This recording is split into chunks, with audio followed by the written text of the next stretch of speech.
Corona virus के बढ़ते संक्रमण के बीच दुनिया भर के कई देशों के वैज्ञानिक जल्द से जल्द इसकी वैक्सीन तैयार करने को जतन कर रहे हैं। भारत, रूस, ब्रिटेन, अमेरिका समेत कई देश वैक्सीन बनाने की राह में अग्रसर हैं। भारत में 2 वैक्सीन का ह्यूमन ट्रायल शुरू हो चुका है।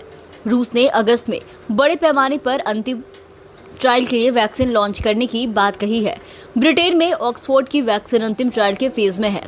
वही अमेरिकी company Moderna, Chinese company Sinovac वगैरह भी वैक्सीन बनाने के काफी नजदीक है। तो आइए जानते हैं भारत समेत तमाम देशों में वैक्सीन को लेकर ताजा अपडेट क्या है। ICMR की मदद से भारत बायोटेक द्वारा निर्मित देसी कोरोना वैक्सीन कोवैक्सीन का ह्यूमन ट्रायल शुरू हो गया है और डोज देने के बाद इसका कोई साइड इफेक्ट भी नहीं हुआ। बिहार में पटना एम्स के बाद हरियाणा के रोहतक PGI में भी वॉलंटियर्स को वैक्सीन की पहली डोज दी जा चुकी है। कुछ देर तक निगरानी में रखने के बाद सभी को घर भेज दिया गया। पटना एम्स के नोडल पदाधिकारी के मुताबिक वैक्सीन का दूसरा डोज 14 दिनों के बाद दिया जाएगा। उसके बाद निगरानी में रखकर रिजल्ट देखा जाएगा। उम्मीद है कि सकारात्मक परिणाम सामने आएंगे। ICMR और भारत बायोटेक की कोवैक्सीन एक इनएक्टिवेटेड वैक्सीन यानी ये उन कोरोना वायरस के पार्टिकल से बनी है जिन्हें निष्क्रिय कर दिया गया था या मार दिया गया था ताकि वे संक्रमित ना कर पाए। वायरस ही वायरस को काटती है। इसी पर आधारित ये वैक्सीन है। इसकी डोज से शरीर में वायरस के खिलाफ एंटीबॉडीज बनती है और हमारा शरीर वायरस से मुकाबला करने के काबिल हो जाता है। भारतीय दवा महानियंत्रक से अनुमति के बाद भारत की एक और वैक्सीन का ह्यूमन ट्रायल शुरू हो चुका है। इसे अहमदाबाद की कंपनी जायडस कैडिला बना रही है।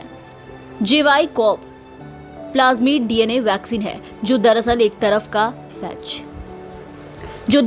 तरह का DNA अणु होता है। इनमें एंटीजन कोड किया जाता है। इसका DNA सीक्वेंस वायरस से मैच करेगा तो शरीर में उसके खिलाफ एंटीबॉडीज बनने लगेगी। इस तरह कोरोना वायरस के खिलाफ हमारा शरीर इम्यून हो जाएगा। भारत में कोरोना वैक्सीन तैयार करने के लिए कई तरीकों पर काम किया जा रहा है। वैक्सीन से जुड़े शोधों के लिए डिपार्टमेंट ऑफ बायोटेक्नोलॉजी और उसके 16 रिसर्च संस्थान लगे हुए हैं। फरीदाबाद स्थित संस्थान में एंटीवायरल थेरापॉटिक्स और वैक्सीन के लिए हैमस्टर संक्रमण मॉडल बनाया गया। देश में animal model, virus, spike protein, receptor binding peptides, pseudovirus, antibodies वगैरह भी शोध हो रहे हैं। विश्व स्वास्थ्य संगठन के मुताबिक दुनिया भर में 130 से ज्यादा वैक्सीन पर काम हो रहा है। इनमें से 20 से ज्यादा वैक्सीन क्लिनिकल ट्रायल के फेज में चल रही है। मालूम हो कि कोरोना की वैक्सीन तैयार करने में भारत की भूमिका अहम है। माइक्रोसॉफ्ट के संस्थापक बिल गेट्स ने भी भारत पर भरोसा जताया है। वहीं प्रधानमंत्री के वैज्ञानिक सलाहकार डॉक्टर विजय राघवन के मुताबिक कोरोना की वैक्सीन किसी भी देश में तैयार हो, लेकिन भारत की भूमिका को नकारा नहीं जा सकेगा। कोरोना की स्वदेशी वैक्सीन कोवैक्सीन से देश को बड़ी उम्मीद है।